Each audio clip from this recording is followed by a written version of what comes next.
O Império Romano, prezado telespectador, o Império Romano, eles incorporavam dentro do Império as nações conquistadas, mas também incorporavam os seus deuses. Foi o que aconteceu também com Israel.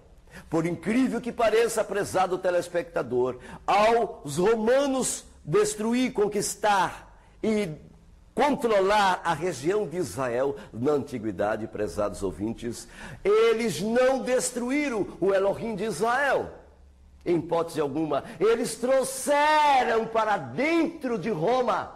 Por isso que as religiões em Roma eram respeitadas. Existia um templo a Buda.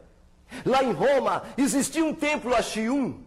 Lá em Roma existia um templo para Mitra. Lá em Roma existia um templo para Tamos. Lá em Roma existia um templo para Deus, Zeus, que era a mesma pessoa. Lá em Roma existiam cultos, adorações aos deuses. Lá em Roma existia um culto ao imperador romano. Quem conhece a história sabe que eu estou falando a verdade. Lá em Roma, eles adoravam esses deuses, prezados telespectadores. Mas vocês estão pensando que no Shabat, no dia de sábado, lá em Roma, os judeus era proibido, os ortodoxos eram proibidos de fechar as suas portas? Não, não, prezados telespectadores. Os ortodoxos abriam as suas portas nos sábados. Não havia perseguição dentro de Roma contra o ortodoxismo judaico daquela época, conhecido melhor com o nome em hebraico de Parushim. Eles abriam as suas portas. O imperador de Roma, Tibério, às vezes Nero, Calígula, Cláudio e outros imperadores, esses imperadores passavam dia de sábado com seu séquito de soldados, e muitas vezes era sábado, e os ortodoxos estavam lá com as suas sinagogas. Por quê? Porque Roma, ela era altamente supersticiosa. Ela achava que se atingisse o Deus de uma nação, eles poderiam destruir aquela nação. Por isso que Roma respeitava os deuses das nações. Então, Roma não ia contra Elohim. Roma não lutava contra Elohim, por incrível que pareça, mas tinha um grupo em Roma. Exatamente um artigo do rabino Sharaga Simons, ele começa a mostrar essa questão de como o Mashiach apresentado pelos missionários não é o Mashiach verdadeiro.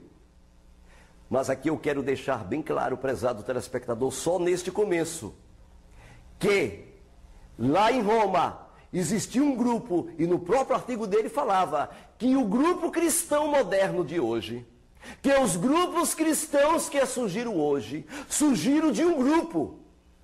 E esse grupo era chamado, na época, exatamente de Yehudim Notziri, ou, numa língua mais moderna, Yehudim Judeus Natsiri. O grupo cristão saiu deste grupo. Mas como isso aconteceu, Robespierre? Bem, eu vou citar aqui um fato que é de conhecimento geral de todo mundo. Vocês se lembram lá de Roma, do Coliseu? Muito bem. Vocês se lembram ali dentro do Coliseu, quando Nero colocou fogo em Roma e botou a culpa nos cristãos? E foram levados ao Coliseu? Mentira! Nero realmente colocou fogo em Roma, mas quem estava ali sendo levado para o Coliseu não eram cristãos. Cristãos não existiam na época, prezados telespectadores. Você começa a ver aqui a incoerência. Cristãos não existiam na época, mas então quem era que estava ali? Exatamente quem estava ali sendo levados para a cruz, para serem mortos no madeiro, em cruz, pelos leões, traçados, queimados vivos, exatamente eram os judeus Natsiri. Eram os Yehudins Natsiri que estava sendo estraçalhado, massacrado, destruídos ali no Império Romano. Por quê? Porque o Império Romano era supersticioso. Eles achavam que aquele grupo, exatamente, prezados ouvintes, era uma seita. Eles achavam que aquele grupo era perigoso e uma seita ela poderia causar um certo desconforto em Roma. Então, eles não poderiam tolerar, em hipótese alguma, este grupo. E eles, então, matavam, destruíam. Isto vocês podem pensar logo que os ortodoxos que abriam suas carral dia de sábado, eles não eram perseguidos, prezados telespectadores. Porque Roma dava o aval para que eles abrissem sua sinagoga nos sábados. Eles viviam tranquilo, os perseguidos, os odiados. Era este grupo. Era um grupo perseguido, eles existiram de fato. E aqui está o começo do nosso programa. É aqui que eu quero começar esse DVD, meu prezado telespectador. Nossos argumentos sobre o Mashiach e Yeshua, que não é Jesus Cristo, que não é o Jesus lá da Babilônia, que sincreticamente, para quem não entende o que é sincretismo, é pegar toda aquela gama pagã, sincreticamente incorporar ao negro, cabelo crespo, vestia-se como judeu, era judeu, e era a promessa do eterno, e vocês vão ver agora. Vocês vão ver, prezados ouvintes, eu quero mostrar aqui para vocês que nossos argumentos sobre o Mashiach não é os argumentos dos cristãos. Temos um documento muito especial. E neste documento, prezados ouvintes, nós iremos analisar este documento quando mostra quem realmente nós somos. Primeiramente, nós queremos dar ênfase bem clara, quem verdadeiramente nós somos. Nós já abrimos aqui a questão de que nós não somos cristãos e não usamos os documentos dos missionários. Então, vejam a seguir. Aqui, prezados ouvintes, que nós também não somos judeus messiânicos. Não, nós não misturamos, nós não somos judeus messiânicos e nós não somos cristãos. Eu aqui quero deixar bem claro diante de você, meu querido telespectador. Em primeiro lugar, qualquer judeu que comece a ler os escritos do chamado Novo Testamento, e vocês sabem que a palavra Novo Testamento, prezados ouvintes, ela realmente não existe. O Novo Testamento, essa expressão foi criada por Adriano no ano 130 para desfazer da Torá. Eles odiavam a Torá, como até hoje odeiam, não é o caso nosso. Nós não temos nada a ver com isso. Vocês vão ver quem realmente nós somos. Vocês acabaram de evidenciar isso através desse vídeo que foi encontrado exatamente lá na caverna de Hebron, em Israel. Mas logo a seguir, outros documentos mostram quem de fato nós somos na história e no espaço em que vivemos. E por incrível que pareça, prezados ouvintes, a palavra Brit Hadashah é a melhor palavra. Para vocês terem uma ideia, você perceberá, apesar de algumas adições do cristianismo, que exatamente são antissemitas, e eles são contra os judeus, e eles substituem bastante, modificam bastante, implementam o trinitarianismo dentro do sentido da palavra do Eterno. Então é complicado. Realmente, os judeus ortodoxos, eles criam uma certa inimizade, e com razão.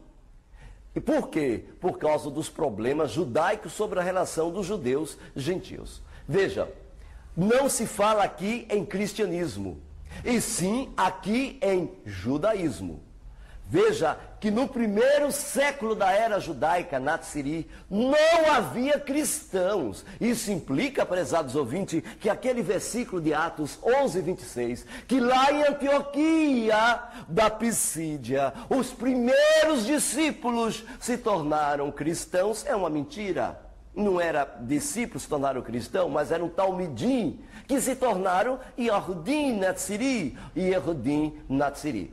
Veja aqui, prezados ouvintes, algo assim que deixa você impressionado. Veja, quem era este povo? Este povo era uma seita. Por isso que o Império Romano perseguia esta seita.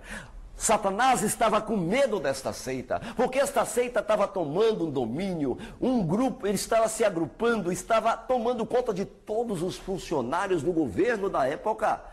Roma estava perturbada exatamente quando a figura de Diocleciano na época foi de uma perseguição intensa, intensíssima, porque havia muita gente do império já se tornou Yehudi Natsiri.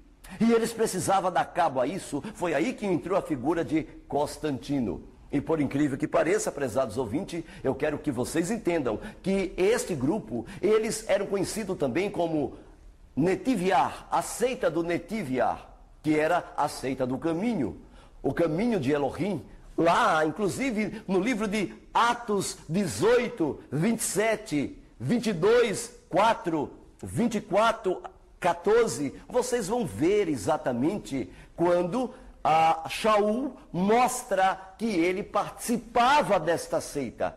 Bem, além de judeus, todos os primeiros discípulos do Rabi Yeshua, exatamente o Yeshua HaNatsiri, ou Natsiri, eram zelosos de quê, prezados? Da Torá.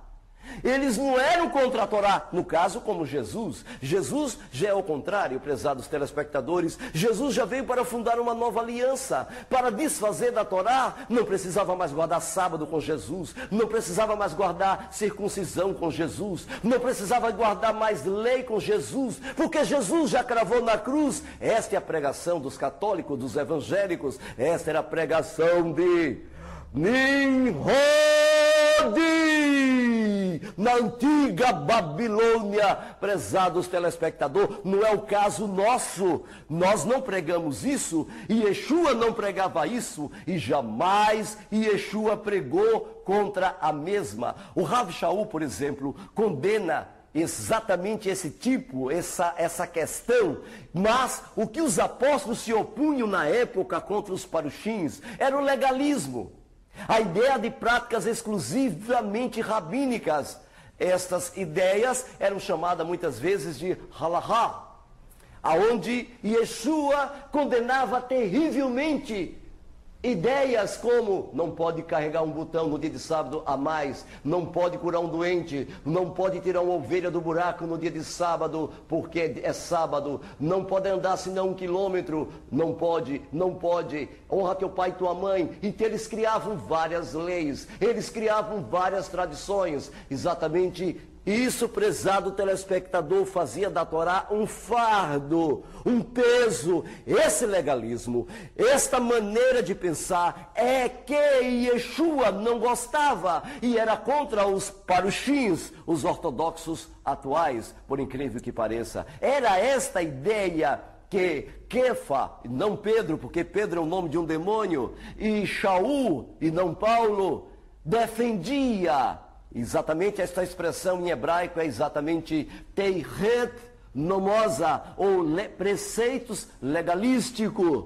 Era isso que os apóstolos estavam combatendo. E Roma pegou os textos e adaptou para as suas ideias e fez a sua Bíblia chamada Novo Testamento.